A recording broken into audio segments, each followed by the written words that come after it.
AP liquor scam అనేది చాలా కీలకమైపోయింది. ఒక రకంగా చెప్పాలంటే చివరి దశకొచ్చేసింది. అంటే 100 మెట్లుంటే 99 మెట్ల వరకు కూడా చాలా పూర్తయింది. 100వ మెట్టయిన జగన్మోహన్ రెడ్డి గారి చుట్టూ కూడా ఉచ్చు బిగిసింది. కొద్ది రోజుల్లోనే ఆయన అరెస్ట్ అని చెప్పి చాలా కీలకమైన పరిణామాలు ఇప్పుడు మీడియా అంతా కూడా జగన్మోహన్ రెడ్డి అరెస్ట్, జగన్ అరెస్ట్ ఎప్పుడు జరుగుతుంది? ఆయన్ని ఏ విధంగా అరెస్ట్ చేస్తారు? జైల్లో ఉంటారా? బెయిల్ అవుతుందా? ఇవే అంశాలనేవి నడుస్తున్నాయి. అయితే ఇక్కడ కీలకంగా చూసుకుంటే ఏపీ లిక్కర్ స్కామ్‌లో ఆల్రెడీ కొంతమంది సిట్ అధికారులు అరెస్ట్ చేశారు. అయితే వారిలో కీలకంగా చూసుకుంటే ధనుంజయ రెడ్డి గారు, కృష్ణమోహన్ రెడ్డి గారు రీసెంట్‌గా 2 రోజుల కిందట జగన్మోహన్ రెడ్డి గారి దగ్గర గతంలో వీళ్ళు అధికారులుగా పనిచేశారు. ఇప్పుడు వాళ్ళు అరెస్ట్ అయ్యారు.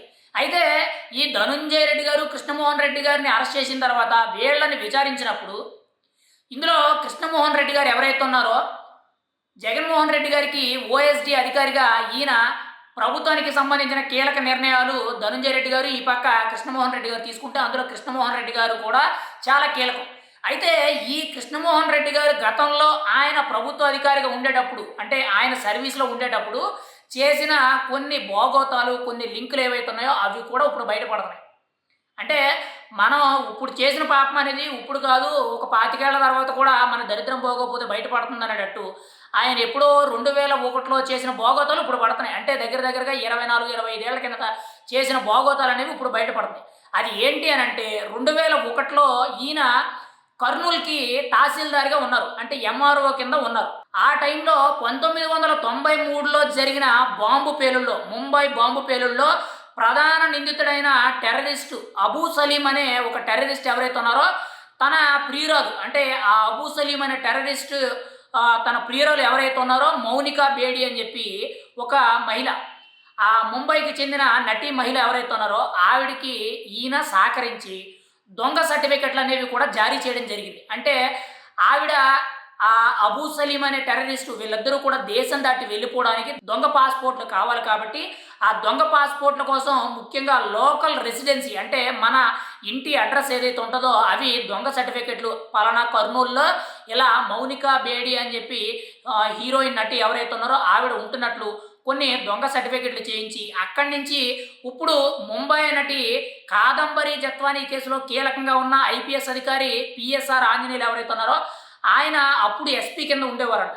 ఇప్పుడు 2001 టైంలో కర్నూలు జిల్లాకి ఎస్పీ కింద ఉన్నప్పుడు ఆయన దొంగ పాస్‌పోర్ట్‌లు చేయించడానికి ఆయన వంతు, దొంగ సర్టిఫికెట్లు చేయించడానికి ఈయన వంతు వీళ్ళిద్దరూ కూడా సహకరించి అబూ సలీం తన ప్రియురాలైన మౌనికా బేడి వీళ్ళిద్దరూ కూడా ఆయన టెర్రరిస్టు ప్రియురాలు వీళ్ళిద్దరికీ కూడా దొంగ సర్టిఫికెట్లు, దొంగ పాస్‌పోర్ట్‌లు జారీ చేశారని చెప్పి ఇప్పుడు ఒక వార్త అయితే బయటకొచ్చింది. ఎందుకనంటే ఎప్పుడో గతంలో చేసిన ఆ తప్పులు ఏవైతే ఉన్నాయో, ఆ కేసులు ఏవైతే ఉన్నాయో అవి ఇప్పుడు వీళ్ళని విచారిస్తుంటే ఒక్కొక్కటి కూడా బయటపడుతుంది. గతంలోనే ఇరుక్కోవాల్సింది కానీ కొద్దిలో మిస్ అయ్యారు. అప్పుడు వైఎస్ జగన్మోహన్ రెడ్డి గారి తండ్రి, మాజీ ముఖ్యమంత్రి దివంగత నేత వైఎస్ రాజశేఖర రెడ్డి గారి టైంలో జరిగినవవి. అప్పుడు ఆయన ముఖ్యమంత్రిగా ఉన్నారు కాబట్టి ఆయన ఇన్‌ఫ్లూయెన్స్ ఉపయోగించి ఈ కేసుల నుంచి వాళ్ళని తప్పించడం జరిగింది. అయితే అప్పుడు జరిగిన కేసులకు సంబంధించిన లింకులు ఏవైతే ఉంటాయో ఇప్పుడు ఏపీ లిక్కర్ స్కామ్‌లో కృష్ణమోహన్ రెడ్డిని విచారిస్తుంటే సిట్ అధికారులకి ఒక రకంగా చెప్పాలంటే తలనొప్పి. కొత్త తలనొప్పులు ఎదురవుతున్నాయి. ఏపీ లిక్కర్ స్కామ్ అనేదే పూర్తవ్వడం లేదు. ఇందులో ఇంకా ఎంతమంది ఉన్నారు? ఎన్ని కోట్లు జరిగింది? ఎవరెవరు ఇన్క్లూడ్ అయ్యి ఉన్నారు? ఈ డబ్బంతా ఎక్కడ తీసుకెళ్లారని చెప్పి ఒక రకంగా తల పట్టుకుంటుంటే ఇంకా కొత్త లింకులు. కృష్ణమోహన్ రెడ్డి గారు ఆ ముంబై నటి అయిన మౌనికా బేడి అనే టెర్రరిస్ట్ ప్రియురాలు ఎవరైతే ఉన్నారో ఆవిడతో చేతులు కలిపి దొంగ సర్టిఫికెట్లు జారీ చేశారని చెప్పి ఇప్పుడు ఒక వార్త అయితే బయటపడ్డది. మరి ఇటువంటివి ఇంకా ఎన్ని జరిగినాయి? ఇంకా ఎన్ని స్కాములు జరిగినాయి? ఎన్ని చోట్ల అవినీతులు జరిగినాయి? లేదనంటే ఎవరెవరికి దొంగ పాస్‌పోర్ట్‌లు ఇచ్చారు? ఎవరెవరికి దొంగ సర్టిఫికెట్లు జారీ చేశారు? ఎక్కడ ఎంత అవినీతి చేశారనేది ఇంకా తేలవలసి ఉంది. ఏది ఏమైనా సరే ఏపీ లిక్కర్ స్కామ్‌లో ధనుంజయ రెడ్డి గారు, ఇటువైపు కృష్ణమోహన్ రెడ్డి గారు చాలా కీలకమని చెప్పి మనం అనుకుంటున్నాం. అక్కడ జగన్మోహన్ రెడ్డి గారు ఒక పెద్ద తలకాయి, ఆయన ఒక ఎత్తు అనుకుంటే, ఆయన్ని మించిన పెద్ద అవినీతి పరుల్లాగా ఉన్నారు వీళ్ళు. వీళ్ళు నిజంగా ప్రభుత్వ అధికారులను మనం అయితే చెప్పుకోవాల్సిన పీఎస్ఆర్ ఆంజనేయులు గారు గానీ, కృష్ణమోహన్ రెడ్డి గారు గానీ, ధనుంజయ రెడ్డి గారు గానీ వీళ్ళందరూ కూడా ఇన్నిన్ని కేసుల్లో ఇంక్లూడ్ అయ్యి ఉన్నారంటే ఎన్ని పాపాలు చేసి ఉంటారు? ఎన్ని చోట్ల ఎంత అవినీతి చేసి ఉంటారనేది ఇంకా ముందు కూడా బయటపడతాయి. ఏది ఏమైనా సరే లిక్కర్ స్కామ్ అయితే ఒక కొలిక్కొచ్చింది. కొద్ది రోజుల్లోనే జగన్మోహన్ రెడ్డి గారు కూడా అరెస్ట్ అవుతారు. ఇక్కడ కృష్ణమోహన్ రెడ్డి గారు, ఇంకోవైపు ధనుంజయ రెడ్డి గారు వీళ్ళకి సంబంధించిన కొత్త లింకులు బయటపడడంతో ఇంకా వేరే కేసులు కూడా నమోదవుతున్నాయి. వాటి మీద కూడా వీళ్ళు జైలుకి వెళ్ళే అవకాశం అయితే ఉంది.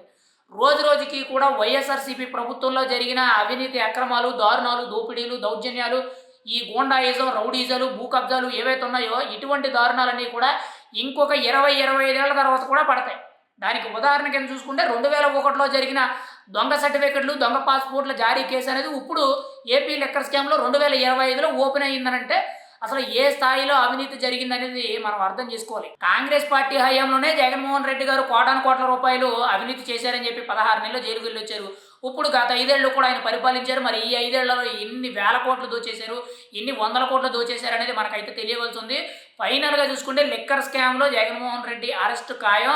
ఆల్రెడీ చివరి దశకొచ్చేసింది. ఇప్పుడు జగన్మోహన్ రెడ్డి గారి దగ్గర గతంలో పనిచేసిన అధికారులు, సీఎంఓ అధికారులు, కార్యదర్శులకి, సెక్రటరీల కింద పనిచేసిన వ్యక్తులు కూడా అరెస్ట్ అయ్యారు కాబట్టి ఇంకా ఫైనల్ దశకొచ్చేసింది.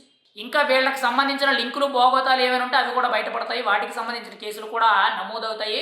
మళ్ళీ వీళ్ళు జైలుకి వెళ్ళే అవకాశం అయితే చాలా బలంగా కనబడుతుంది.